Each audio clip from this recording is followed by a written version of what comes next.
UIN Maulana Malik Ibrahim Malang, salah satu perguruan tinggi agama Islam terbaik di Indonesia, mewujudkan pendidikan tinggi integratif dengan memadukan sains dan Islam yang bereputasi internasional.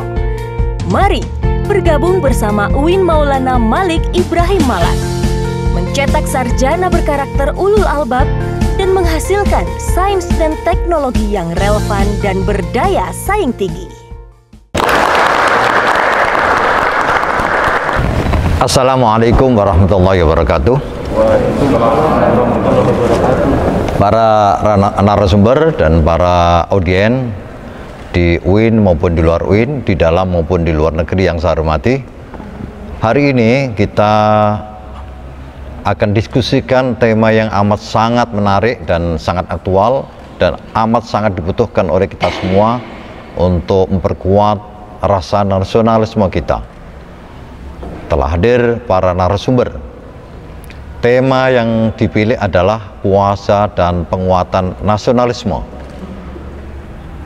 Namun sebelum kita lanjutkan diskusi ini, lihat yang satu ini. UIN Maulana Malik Ibrahim Malang merupakan perguruan tinggi Islam berbasis sains dan Islam. Seluruh mahasiswa baru wajib mengikuti program di Ma'had selama 1 tahun. UIN Maulana Malik Ibrahim Malang mempunyai program tahfidz Al-Quran dengan jumlah lebih dari 2.000 mahasiswa penghafal Al-Quran. Di kampus hijau ini juga mempunyai mahasiswa asing dari 32 negara. Baik, kita lanjutkan. Namun sebelum diskusi ini kita teruskan, kami berikan kesempatan masing-masing narasumber untuk mengenalkan diri. Silakan dari sebelah kanan dulu. Terima kasih. Assalamualaikum warahmatullahi wabarakatuh. Saya Komisaris Polisi Suharsono SH, Wakapolres Batu, bergabung dengan Bapak Ibu dan seluruh hadirin baik yang virtual maupun secara langsung. Selamat pagi. Salam sehat. Baik, selanjutnya silakan. Terima kasih, Prof. Assalamualaikum warahmatullahi wabarakatuh. Salam sejahtera untuk kita semua. Saya Kepala Staf Korem 083 Balika Jaya. Nama kami Letkol Infanteri Ahmad Juni Toha. Juni ya? Juni ya, karena artinya lahirnya hari apa? Iya, pasti ditebak bulan Juni, Pak. Bulan Juni. Ya. Tapi saya selalu bilang dalam setahun tuh saya bisa lahir 2 kali. Jadi ada kelahiran lahiran biologis sama kelahiran non biologis. Jadi bisa jadi saya 2 kali ulang tahun dalam setahun. Tepuk tangan. Karena sebenarnya kalau di akte kelahiran bukan bulan Juni, pasti orang menebaknya saya pasti lahir bulan Juni. Iya. Itu saja mungkin singkatnya. Saya berasal dari Sulawesi Tenggara dan saat ini sudah 6 bulan, kurang lebih 6 bulan saya bertugas sebagai Kepala Staf Korem di Malang. Baik. Salam sejahtera untuk kita semua. Baru kali ini ya ke UIN Maulana Malik. Baru kali ini, Pak. Baru kali ini.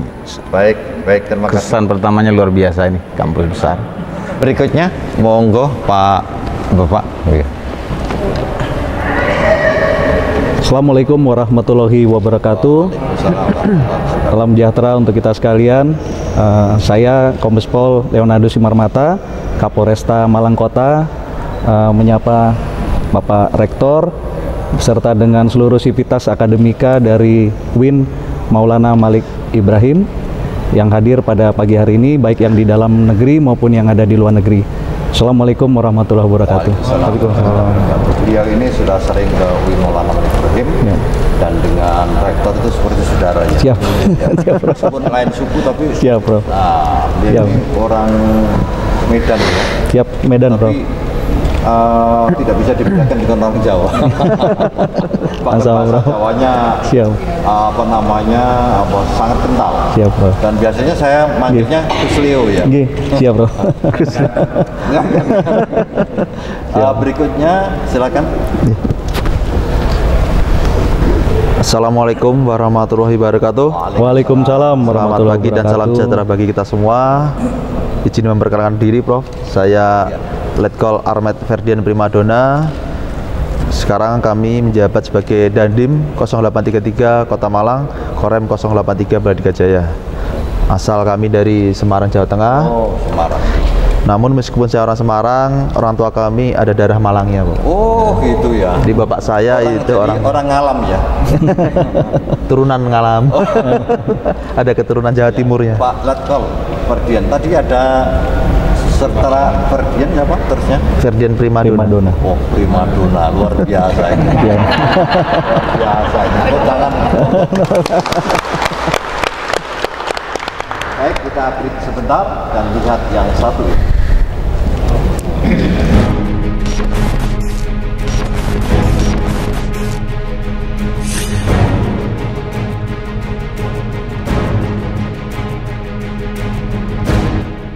UIN Maulana Malik Ibrahim Malang merupakan salah satu universitas Islam negeri paling terkemuka di Indonesia yang kini menjadi rujukan belajar bagi mahasiswa internasional yang berasal lebih dari 59 negara. Selama 1 tahun, mereka ditempatkan dan dibina di Ma'had Sunan Ampel Al-Ali. Visi UIN Maulana Malik Ibrahim ini terwujudnya pendidikan tinggi integratif yang memadukan sains dan Islam yang berreputasi internasional. Tagline dari UIN Maulana Malik Ibrahim adalah Ulul Albab, di mana ciri utama dari Ulul Albab ini adalah orang yang selalu berzikir, ingat kepada Allah, baik berdiri, duduk, berbaring, kapanpun dan dimanapun. Ciri yang kedua adalah berpikir. Kita semua warga besar UIN Maulana Malik Ibrahim ini selalu mengedepankan berpikir logis bagaimana yang seharusnya dan tidak menyanyiakan akal kita, sebagaimana ada di dalam Al-Quran yang selalu dibaca setiap kali ada event di UIN Maulana Malik Ibrahim. Alladzina yadhkuruna Allah qiyaman wa qu'udan wa ala junubihim ila akhirih. Yang kemudian akhir dari semuanya ini adalah kita menjadi orang-orang yang mempunyai kedalaman spiritual, keagungan akhlak, keluasan ilmu, dan kematangan profesional.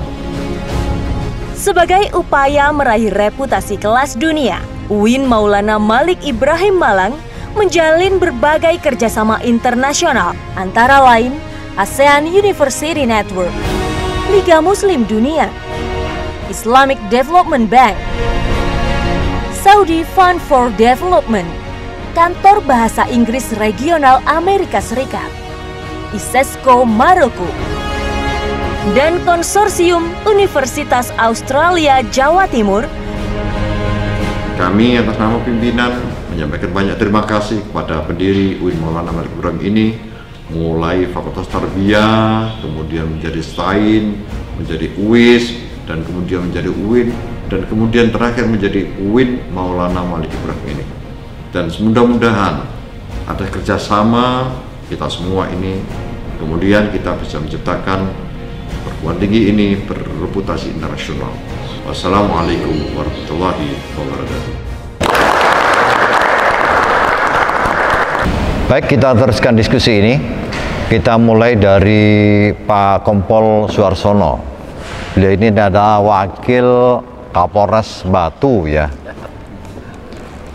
Pagi-pagi sudah sangat dingin Pak ya di Batu ya. Ya, alhamdulillah. Ya, mudah-mudahan terus dingin ya.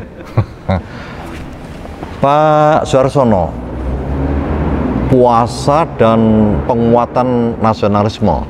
Nasionalisme ini kan harus terus dikuatkan ya, terutama bagi para pemuda ya, para generasi yang akan meneruskan perjuangan para pahlawan dan kita semua ini. Sebetulnya apa sih nasionalisme itu, apa sebetulnya? Terima kasih. Assalamualaikum warahmatullahi wabarakatuh. Assalamualaikum warahmatullahi wabarakatuh. Hadirin sekalian, baik yang hadir secara langsung maupun secara virtual, kami akan menyampaikan tentunya terkait dengan nasionalisme. Jadi belakangan ini kita ketahui bersama bahwa perkembangan di dunia sangat cepat dengan adanya digitalisasi di kehidupan kita, mulai dari masyarakat biasa sampai dengan seluruh aktivitas baik di pemerintahan termasuk di bidang pendidikan terutama.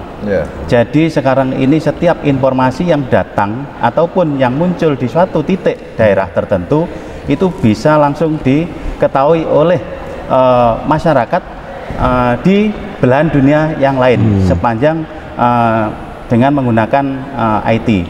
Nah, oleh karenanya dengan cepatnya menerima sesuatu dari tempat lain, kemudian hal yang diberikan tersebut belum tentu semuanya benar. Nah, kemudian dengan adanya hal tersebut di zaman sekarang ini perlunya nasionalisme. Tetap harus ingat bahwa kita adalah Indonesia.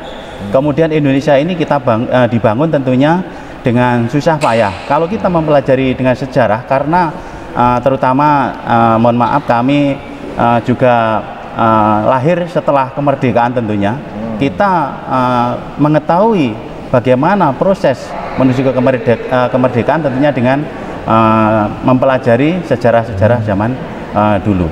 Nah, oleh karenanya melihat tingkat kesulitannya bagaimana menyatukan Indonesia itu dengan susah payah, ya, dengan pengorbanan tentunya harta benda, jiwa raga, sehingga dapatlah merdeka di tahun 1945 tersebut. Nah, oleh karenanya tentunya yang kita hadapi sekarang adalah terutama kaum pemuda tadi, ya. Jadi supaya tahu bagaimana kita tetap memupuk rasa persatuan, memupuk kerukunan, sehingga Indonesia adalah tetap berdiri, kemudian terus berkembang, terus membangun untuk ke depan supaya sejajar dengan negara-negara di belahan dunia yang ada yang kita hadapi bersama. Dan sementara kita menjadi bangsa seperti ini yang merdeka itu bukan karena pemberian dari bangsa lain, Pak, ya, karena perjuangan kita, ya.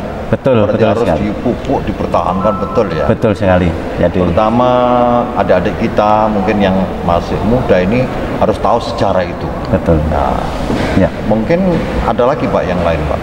Saya rasa itu tadi, ayo kita sama-sama untuk bagaimana merekatkan persatuan dan kesatuan bangsa kita, sehingga jangan mudah terpengaruh oleh hal-hal yang belum tentu benar, yang tadi karena di era digital bisa segera kita terima informasi apapun dari belahan dunia lain.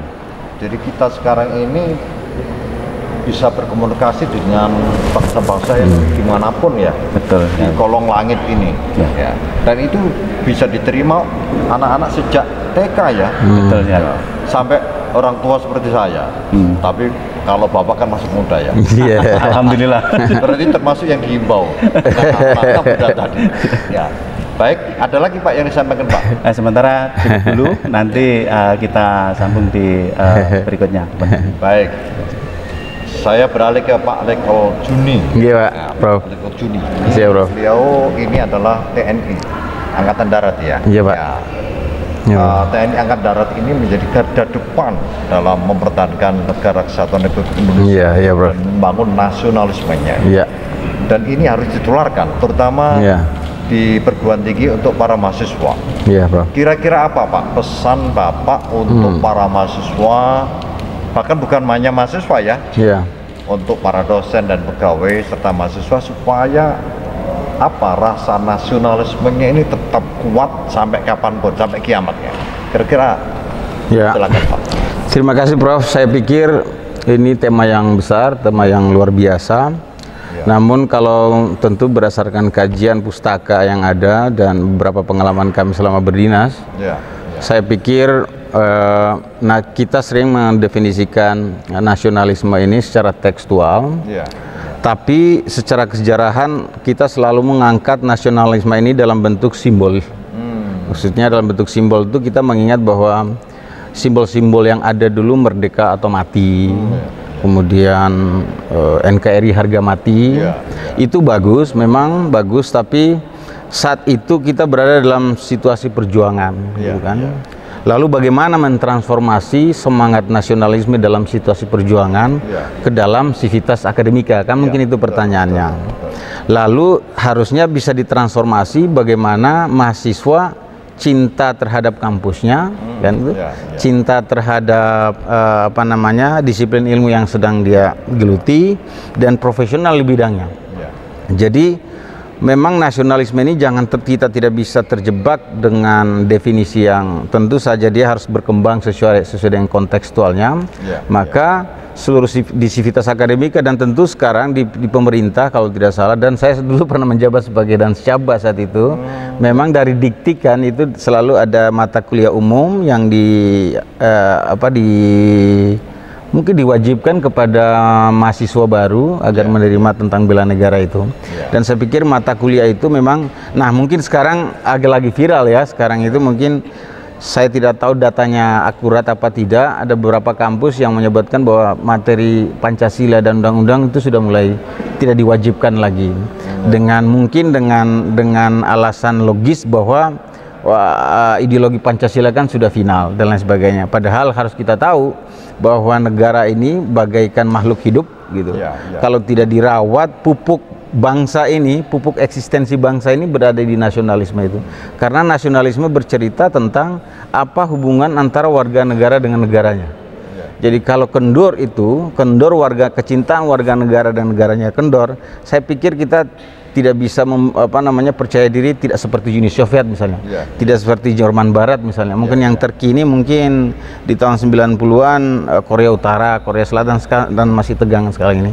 Maka tema ini harus kita gelorakan. Kembali kepada substansi pertanyaan tadi adalah seperti apa mahasiswa itu menerapkan nasionalisme, tentu tidak seperti baris berbaris gitu. Karena terjemahan nasionalisme kalau nggak baris berbaris bukan nasionalisme gitu. Padahal pemahaman nasionalisme sangat konteks, cocok untuk mahasiswa. Hanya harus bertransformasi secara kontekstual.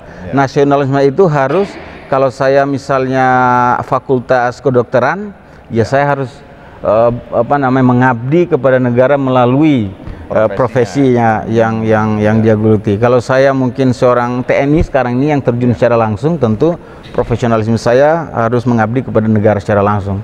Tapi nasionalisme ini, apapun Anda, profesi Anda, identitas kita itu adalah bangsa Indonesia, apapun profesinya adalah cintailah pekerjaan itu dan selalu menjadi terbaik di bidangnya masing-masing. Mungkin itu yang paling cocok bagi mahasiswa, lebih ke lingkup akademik gitu. Ya jangan cerita nasionalis misalnya kalau IP-nya di bawah 2 misalnya, kan gitu Pak. Bercerita kampus tapi tesisnya atau disertasinya ketemu pembimbing juga takut-takut. Maka diterjemahkan dalam level teknis, nasionalisme kampus atau nasionalisme mahasiswa itu berani berdialektika terhadap pembimbingnya dalam membahas skripsi, berani berargumen kepada pembimbingnya untuk membahas skripsi dan sebagainya. Rata-rata profesor itu. Artinya kebenaran tidak absolut, sehingga memang kebenaran untuk terjemahan nasionalis saya pikir harus lumrah, harus cair di level akademik. Baik, pesan yang tersimpan sebetulnya bahasa sekarang ini, jangan kasih kendor semangat nasionalisme gitu. Apalagi Pak Letkol. Saya ingin melihat, harus kita lihat nasionalisme kita ini berbeda dengan Eropa misalnya. Kita nasionalisme terbentuk karena proses kesejarahan. Kita berevolusi gitu, berperang, ada politik perannya, ada TNI, rakyat bersama-sama kita. Maka secara akumulatif, secara abstraksi dia membentuk nasionalisme itu. Berbeda misalnya nasionalisme yang ada di Prancis misalnya. Mereka berkembang karena revolusi Prancis gitu kan, revolusi industri, atau mungkin yang kita kenal itu liberté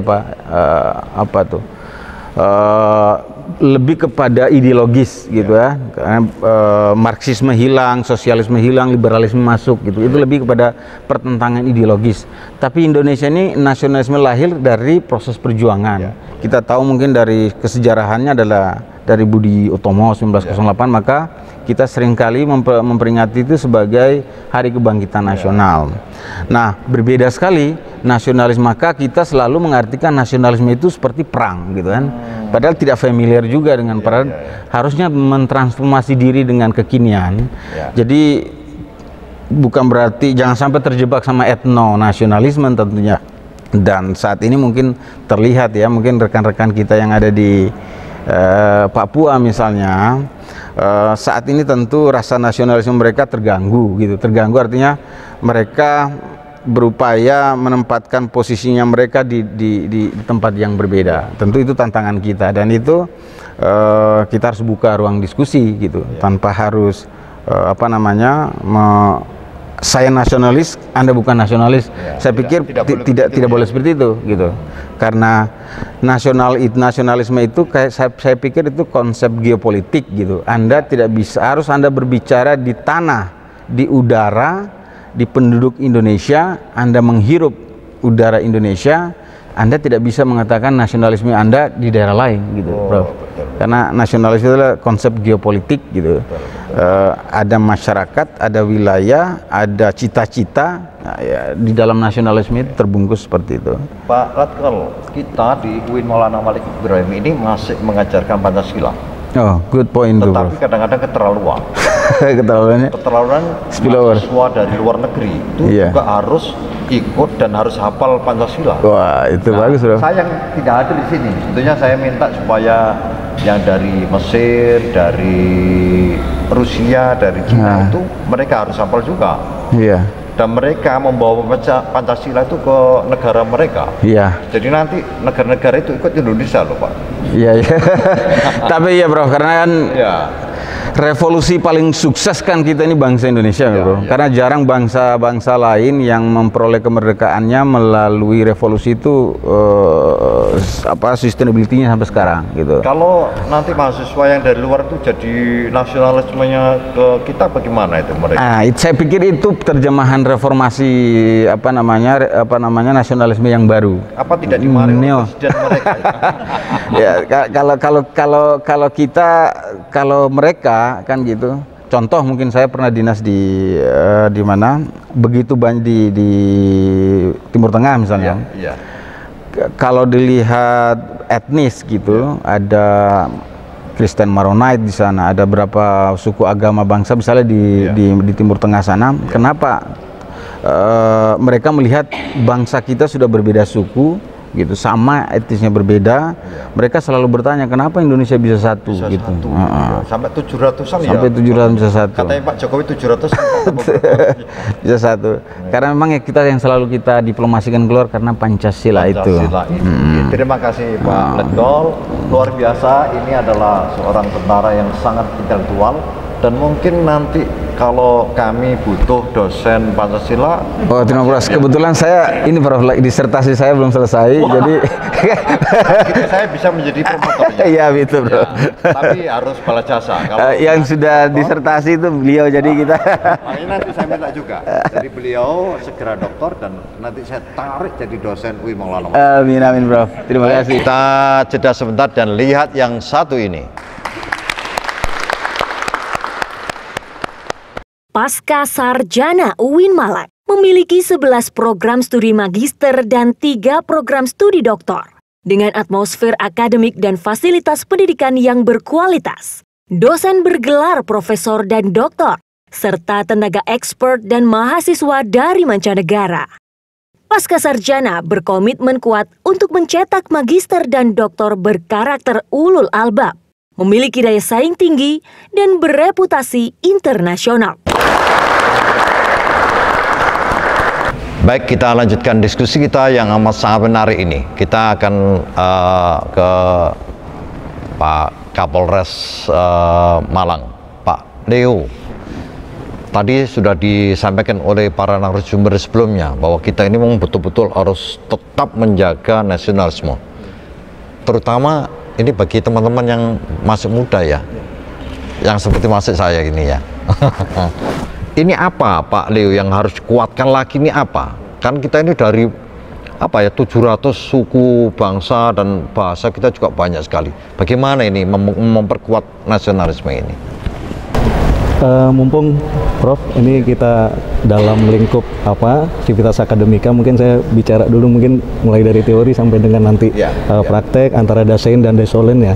Jadi kalau kita bicara tentang nasionalisme, kita lihat dulu teori tentang nasionalisme menurut salah satu ahlinya adalah Ernest Renan.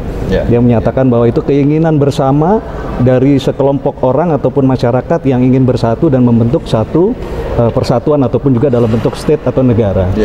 Lalu salah satu ahli yang lain mengatakan, Dr. Hertz, dia mengatakan bahwa ada persamaan nasib di sana, ada persamaan latar belakang, lalu juga ada kemerdekaan, dan juga satunya lagi adalah keinginan untuk sama-sama menyatakan sikap. Nah, saya ingin menyampaikan bahwa nasionalisme di Indonesia ini kan sudah melewati berbagai tahapan bagian. Yang pertama zaman kemerdekaan, nasionalisme sebelum kebangkitan nasional, setelah kebangkitan nasional, sebelum proklamasi dan setelah proklamasi. Nah, yang ingin saya sampaikan bahwa nasionalisme yang ingin kita bentuk di negara kita ini adalah nasionalisme yang dalam pengertian luas. Kalau kita punya pengertian nasionalisme yang sempit, maka kita akan mengagungkan negara kita, mengagungkan nasionalisme kita di atas daripada bangsa-bangsa atau negara yang lain, sehingga muncul nanti paham chauvinisme. Kita sudah lihat beberapa contoh seperti misalnya Jerman über alles, lalu juga Jepang ya, dia dengan konsepnya penguasa Asia Raya dan segala macamnya. Ini ternyata juga bertentangan dengan konsep daripada universality. Nah, inilah yang diinginkan adalah konsep daripada nasionalisme. Tidak boleh superior. Betul. Sewajarnya saja. Sewajarnya saja, Bro. Siap. Ya. Lalu kami juga ingin menyampaikan bahwa dalam konsep nasionalisme ini juga ada konsep nasionalisme yang berasaskan kepada kewarganegaraan. Lalu ada konsep nasionalisme yang berdasarkan identitas. Lalu yang ketiga adalah konsep nasionalisme yang berdasarkan etnis. Nah, yang diinginkan dan yang paling baik sesuai dengan falsafah negara kita adalah konsep daripada kewarganegaraan, karena ada partisipasi dan juga ada keinginan dan kebersamaan daripada seluruh warga negara. Nah, konsep nasionalisme otomatis kita juga harus punya lambang-lambang. Nah, harus ada lambang-lambang negara, ada bendera, lalu juga ada lagu nasional atau anthem. Nah, ini juga memperkuat daripada nasionalisme yang kita miliki di Indonesia. Nah, yang ingin kita sampaikan kepada teman-teman terutama dari generasi milenial ini, Prof. Karena saya melihat sekarang ini generasi milenial ini tidak mudah untuk kita berikan satu doktrin, tidak bisa kita berikan satu pemahaman yang kalau dia tidak berdiskusi dulu dengan kita, dia tidak mau menerima. Berbeda waktu saya dulu ya. Betul, Bro. Ikut aja kepada orang tua. Ikut aja pada guru. Sekarang sudah beda ya. Sekarang sudah beda. Nah, kita harus bisa juga berdiskusi dengan dia, dan saya siap. Artinya kalau memang ada teman-teman dari generasi milenial maupun juga generasi Z yang ingin berdiskusi terkait dengan konsep seperti apa sih yang diinginkan di Indonesia nasionalismenya, saya melihat satu hal yang pasti bahwa kalau negara itu mau maju, maka harus ada resisten yang rendah di dalam negara. Jadi apapun yang merupakan satu kebijakan dari negara, suatu program yang sudah digariskan oleh negara, itu didukung penuh oleh seluruh warga negaranya. Insya Allah ini akan menimbulkan kebaikan dan juga menimbulkan progres yang positif di masa yang akan datang. Pak Kapolres, seperti yang tadi saya sampaikan ke Pak Juning ya. Iya, Bro. Ya. Apalagi Pak Leo ini kan sudah doktor ya. Iya, Pak. Tolong dong kami dibantu untuk jadi dosen di Malang. Insya Allah, Bro. Siap, Bro. Jadi dosen juga termasuk nasionalisme. Siap. Ya. Insya Allah. Kalau tidak mau berarti tidak nasionalis. Siap, Bro. Insya Allah siap, Bro. Ya, siap, Bro. Siap, Bro. Apalagi Pak? Iya. Mungkin dalam tadi tataran teoretiknya ya. Sekarang prakteknya bagaimana? Prakteknya saya melihat mungkin terutama mungkin di hari-hari saat ini, saya ingin kita merekatkan kembali rajut kebangsaan kita. Betul. Karena sudah mulai saya lihat ada bibit-bibit, ya gejala-gejala yang utamanya sudah mulai terlihat itu bukan lagi di bawah, tapi sudah dinyatakan dalam bentuk deklarasi, dalam bentuk pernyataan dan lain-lain. Ini betul-betul menjadi satu tantangan bagi kita, Prof. Itu karena kita sudah final ya, saya rasa juga founding fathers kita sudah final bahwa bentuk negara kita, lalu juga kesatuan kita yang memang seperti ini. Dan itu gitu. bukan hanya tanggung jawab polisi Republik Indonesia, tapi tanggung jawab kita semuanya, semua, Bro. ya. Nggih, semuanya, Bro. TNI dan Siap. para dosen, Nggih. para guru, para mahasiswa, ya. Siap. Tapi mereka harus dirangkul ya. Betul, Pak Bro. Kapolres, ya. Siap. Ya. Mungkin ada lagi Pak Kapolres? Cukup, Prof. Saya lanjutkan ke Pak, saya memanggil Pak Ferdian atau Pak Primadona. Pak Ferdian saja. Pak Ferdian, Ya. untuk menanam nasionalisme tadi itu supaya betul-betul kuat, ya seperti di TNI lah. Ya. Itu dalam konteks sekarang ini bagaimana caranya efektif gitu? Baik. Pertama saya mengucapkan selamat menunaikan ibadah puasa bagi yang melaksanakan, dan tentunya kita melalui pelaksanaan puasa saat ini kita bisa mengendalikan diri kita, Ya. ya, kita juga bisa saling menghargai. Kalau kita bicara nasionalisme, tentunya tadi sudah disampaikan oleh senior-senior kami, tentunya dengan gelar dokter dan calon dokter. Kalau saya belum. Kita harus memiliki, pertama adalah pengetahuan tentang nasionalisme itu sendiri. Jadi kalau kita nasionalisme Indonesia, kita harus tahu tentang Indonesia itu sendiri. Ya. Dari mulai ya kita paling tidak mengetahui keanekaragaman budaya, kemudian keanekaragaman agama, ya, suku agama, semuanya kita ketahui, paling tidak ada rasa kecintaan kita terhadap negara kita. Kalau saya melihat dulu di lembaga pendidikan, kalau di ya ini doktrin di militer itu kita ini kebetulan saya Muslim, saya melaksanakan ibadah kewajiban saya, namun kita juga mendapatkan pengetahuan tentang agama lain juga, ya, meskipun sifatnya pengenalan. Itu tujuannya untuk kita bisa mengendalikan sifat kita, untuk mengendalikan keegoisan kita. Oh, ternyata di Indonesia ini ada berbagai macam agama yang harus kita hargai. Ya. Kita dengan kita mempelajari atau kita mengenal, tentunya kita juga bisa menghargai perbedaan agama tersebut. Itu pertama. Itu artinya adalah dalam beragama kita harus moderat ya. Ya, kita harus ya saling menghargai. Toleran, ya. Tidak semua orang itu sama. Ya. Artinya membangun nasionalisme itu kita punya kesadaran perbedaan, tetapi perbedaan itu tidak membuat kemudian pudarnya nasionalisme tadi. Jadi dengan perbedaan itu harus menguatkan, saling menguatkan kita untuk saling kita kompak, bisa menguatkan. Gitu ya. Betul sekali. Bahkan dulu saya pernah dengar, saya waktu SD itu guru saya pernah cerita, banyak negara yang iri dengan kita. Berbagai macam budaya, agama, sumber daya alam yang melimpah, namun kita tetap bersatu. Itu tentunya suatu kekuatan yang menjadi nilai yang sangat berharga bagi Indonesia. Tentunya Pancasila dan Undang-Undang Dasar 1945 ini sangat hebat sekali, bisa membuat. Sesungguhnya kita ini harus bersyukur berkali-kali, berlipat-lipat dibanding negara-negara lain ya. Ya, karena ya kita bisa menjaga keutuhan ini yang tentunya tidak mudah. Banyak ya daerah-daerah lain, negara di luar yang tentunya tidak memiliki keanekaragaman seperti kita, masih terjadi keributan. Apa salah mereka? Karena mereka tidak jadi orang Indonesia. Tidak juga. Jadi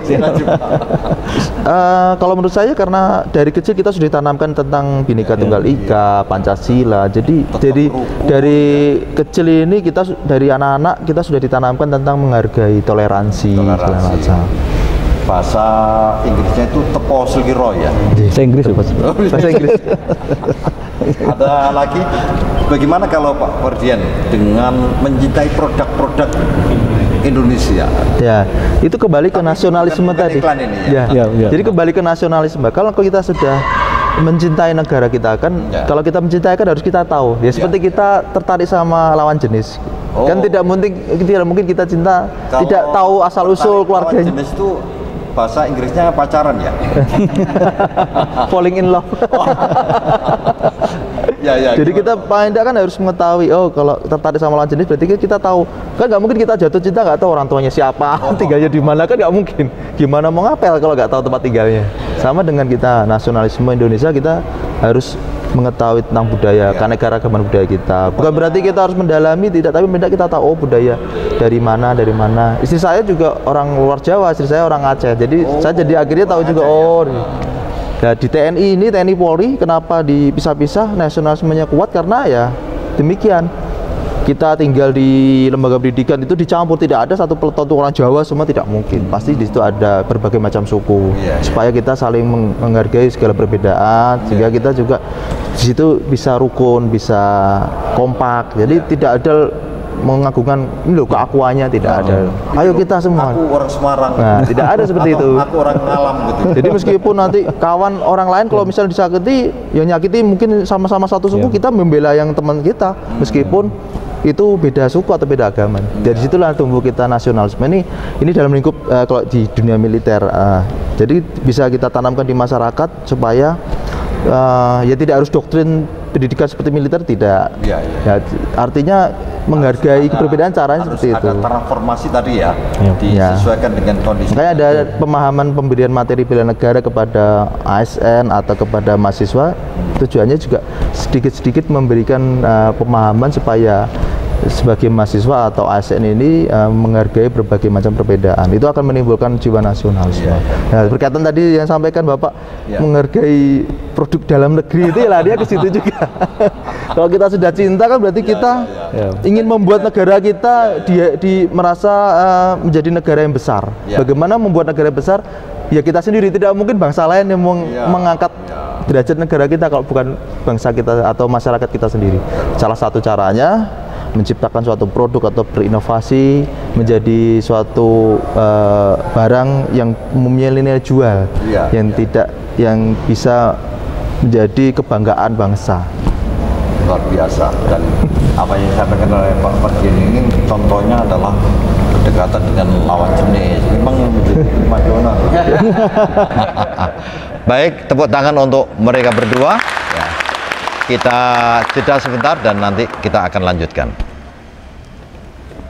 UIN Maulana Malik Ibrahim Malang, salah satu perguruan tinggi agama Islam terbaik di Indonesia, mewujudkan pendidikan tinggi integratif dengan memadukan sains dan Islam yang bereputasi internasional. Mari bergabung bersama UIN Maulana Malik Ibrahim Malang, mencetak sarjana berkarakter ulul albab dan menghasilkan sains dan teknologi yang relevan dan berdaya saing tinggi.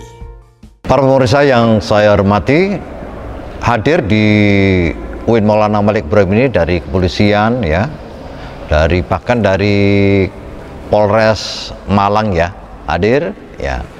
Insya Allah nanti kita akan beri kesempatan ya, karena hari ini Kapolresnya ada kesibukan sehingga tidak hadir. Insya Allah nanti kita jadwalkan lagi. Dari Kodim, dari para profesor juga ini. Jadi kalau Pak Juni mau bimbingan ya bisa juga. Kalau Pak Dio sudah tinggal nanti kita profesorkan di sini. Sesi ini sesi terakhir, kita beri kesempatan pada masing-masing narasumber. Silakan Pak, silakan dulu. Terima kasih.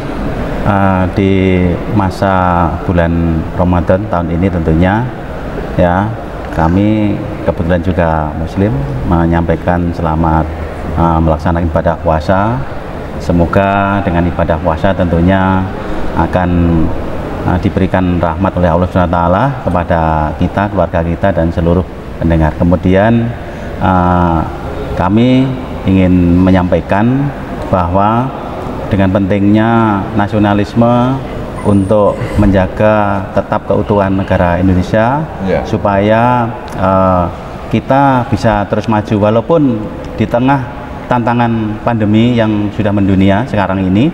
Tentunya kita justru harus merekatkan kekompakan, kemudian kita harus memahami bahwa di masa sekarang ini justru kita harus saling memahami bagaimana supaya pandemi segera berakhir. Nah, kemudian untuk kali ini kebetulan mohon maaf kami sisipkan, kami pesan kepada seluruh warga negara Indonesia, tentunya kepada saudara-saudara kita, mohon untuk tidak mudik dulu untuk tahun ini supaya tidak termasuk saya juga nggak ya tetap di rumah masing-masing yang saat ini ya. Kalau rumahnya ada beberapa rumah, tapi yang di rumah sekarang yang ditempati ya. Supaya pandemi ini segera berakhir, kemudian kita segera bisa membangun apa yang menjadi semangat persatuan tadi, nasionalisme yang tinggi tadi. Kita tetap beribadah dengan khusyuk, kemudian negara kita bisa lebih berkarya, lebih maju, dan lebih sejahtera tentunya. Itu merupakan harapan kita semua. Saya rasa itu dari kami. Ini tidak mudik termasuk nasionalisme, Pak? Iya, betul. Betul, karena upaya untuk menyelamatkan jiwa. Untuk jiwa masyarakat kita semua, termasuk keluarga kita. Hal penting harus didahulukan ya, ketimbang mudik ya. Betul. Bisa mudik lewat ini ya, virtual ya. Saat ini bisa lewat virtual, kemudian mbah-mbahnya atau yang sudah sepuh nanti bisa difasilitasi oleh yang warga yang masih muda atau milenial tadi.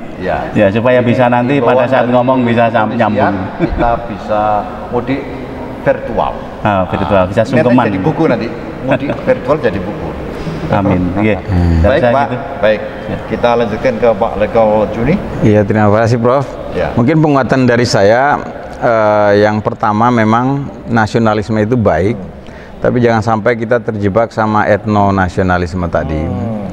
Bahwa tantangan nasionalisme ya di etno-nasionalisme itu. Ya cinta, berlebihan cinta kan nggak bagus juga, gitu kan gitu. Cinta produk-produk Indonesia, tapi bukan berarti membenci produk asing kan gitu. Terjemahannya kira gitu. Saya lebih memilih terjemahan nasionalisme itu selalu berada pada konteksnya gitu. Kalau Prof dulu adalah meletakkan sendal didikan orang tua harus kembali arah sana, itu nasionalisme terjemahan di zaman Prof. Karena tapi bapak saya dulu tentara, jadi tapi saya nggak jadi tentara, orang gagal. Artinya saat itu nasionalisme konteksnya dipahami seperti itu. Di saat yang sekarang ini, saya pikir lebih luas, lebih bertransformasi. Kalau mau cari konteks yang paling tepat, ya menaati protokol kesehatan itu adalah nasionalisme. Terjemahannya seperti itu. Jadi kita harus membangun pemahaman nasionalisme berdasarkan konteksnya, sehingga nasionalisme itu selalu tumbuh merawat eksistensi bangsa ini, memperkuat dan tidak memperlemah. Nah itu, dan kemudian yang paling penting adalah di Civitas Academica tentunya kita masih ingatlah mungkin teori tentang pendidikan tuh Pak, yang membahas tentang aspek kognitif, afektif sama psikomotorik. Itu saat ini 3 aspek itu harus terisi gitu. Kalau penting bagi mahasiswa tentunya teoritisnya harus dapat gitu kan, afektif gitu. Karena memang seperti Mas Ferdi bilang tadi, mencintai, kalau Anda tidak tahu gimana mencintai. Jadi aspek kognitifnya harus untuk primadona ya. harus tahu, harus mengetahui gitu kan gitu. Gitu. Lalu kalau kita hubungkan dengan cinta, masa Anda tahu namanya tapi feelingnya nggak dapat? Berarti aspek afektifnya ya, afektifnya. Ternyata tentara juga bisa romantis. Ya. Artinya aspek afektif menjadi penting. Kemudian tadi Pak Leo menyampaikan lah prakteknya harus seimbang, harus dilaksanakan seperti apa. Jadi teoritis, afektif, kognitif, afektif, dan perbuatan psikomotorik kita harus menjadi satu. Saya pikir itu nasionalisme sejati.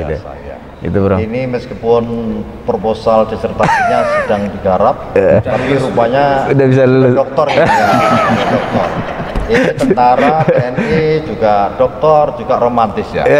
Mengalahkan sahabat saya ini, Pak Agus Maimun itu sangat romantis ya, dengan tentara ini.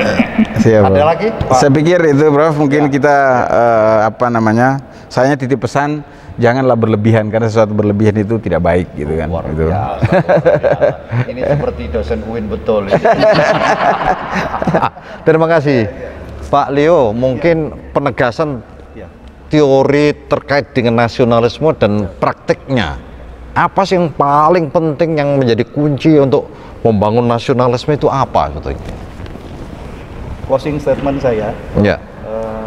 khususnya pada bulan suci Ramadan, Iya, iya. puasa pada Iya. yang kita jalani pada hari ini, Iya, iya. saya yakin kita jalankan ini dengan baik. Amin, saling amin. menghormati. Amin, amin. Ini adalah salah satu ciri khas bangsa kita untuk merajut kebinekaan kita. Iya, betul, Dan betul. insya Allah ini ibadah kita akan menjadi nilai lebih pada saat nanti kita merayakan di Hari Raya Idul Iya. Fitri nanti. Meskipun tidak boleh mudik ya. Nah, ini yang saya mau sambung juga. Saya sudah tahu kayaknya. Jadi kalau kita mencintai negara kita ini, Iya, iya. kalau kita mencintai seseorang, Iya. satu hal yang harus kita siapkan di dalam diri kita adalah pengorbanan. Jadi kalau kita iya. mencintai negara kita, maka kita harus berkorban bagi negara kita. Ya, Salah ini- satunya tadi tidak mudik. Ini ternyata polisi juga romantis ya. Contoh-contohnya sangat indah itu. Ini yang mungkin sulit bagi kita saat ini. Iya. Kita mengatakan kita cinta negara, kita Iya. punya nasionalisme. Pada saat kita diminta untuk Berkorban. berkorban, Iya. kita berat biasanya. Iya. Itu saja, Bro. Wah, luar biasa Pak Leo. Ini beliau adalah seorang doktor dalam bidang apa, Pak Leo? Hukum. Hukum. Wah, luar biasa. Nanti kita akan jadikan dosen di Fakultas Syariah, ya. Dan insya Allah akan jadi profesor di sini. Ya. Jadi dua pilihannya. Jadi Kapolri atau jadi profesor. Baik, Pak Primadona. Saya banget Pak Primadona. Apa kira-kira yang terakhir yang disampaikan? Ya. Tapi nggak boleh merayu ya. Terima kasih atas waktu kepada kami. Ya. Tentunya tadi sudah disampaikan panjang lebar oleh Ya, ya. para narasumber, Ya. dan semuanya itu menjadi suatu pegangan bagi kita Ya. bahwa nasionalisme ini ya, kalau kita bicara secara simpel, kita mencintai negara kita. Ya, ya. Mencintai negara kita, dan kita sebagai anak bangsa, penerus Ya. bangsa, Ya. kita berkarya, kita profesional di bidangnya kita masing-masing. Ya, ya. Mahasiswa, mahasiswi profesional di bidang masing-masing sesuai dengan studinya masing-masing. Iya, iya. Dan melalui keprofesionalismenya itu akan berbuat yang terbaik untuk bangsa dan negara ini. Iya, iya, iya. Jadi walaupun nanti banyak tawaran dan segala macamnya, tetap jiwa nasional penting. Iya, janganlah tergoda meskipun Meskipun banyak yang menggoda. Wah. Karena nasionalisme tetap ini susah, tetap kan? ya. Harus dari hati. Iya, iya. Kita jangan kalah sama orang luar, karena Iya. nasionalisme terhadap bola aja lebih besar daripada negaranya. Iya. Bicara bola lagi. Ini betul-betul orang alam ya. Jadi ya itu cinta terhadap bangsa ini sehingga akan berbuat yang terbaik Iya. negara yang kita Iya. cintai. Amin. Terima kasih Bapak Ibu sekalian yang saya hormati apa yang disampaikan oleh para narasumber ya. Hari ini kita menghadirkan dari dua institusi TNI dan Polri ya. Dan ini bukti bahwa sungguhnya TNI dan Polri itu adalah teman kita. Mereka siap untuk mengajar di kampus. Dan insya Allah orang kampus juga siap untuk datang ke TNI dan Polri ya. Untuk apa? Untuk membangun nasionalisme negara kesatuan Republik Indonesia ini. Kalau bukan kita yang menjaga, siapa lagi? Akhirnya, wassalamualaikum warahmatullahi wabarakatuh. Tepuk tangan untuk mereka. UIN Maulana Malik Ibrahim Malang, salah satu perguruan tinggi agama Islam terbaik di Indonesia, mewujudkan pendidikan tinggi integratif dengan memadukan sains dan Islam yang bereputasi internasional. Mari bergabung bersama UIN Maulana Malik Ibrahim Malang, mencetak sarjana berkarakter ulul albab dan menghasilkan sains dan teknologi yang relevan dan berdaya saing tinggi.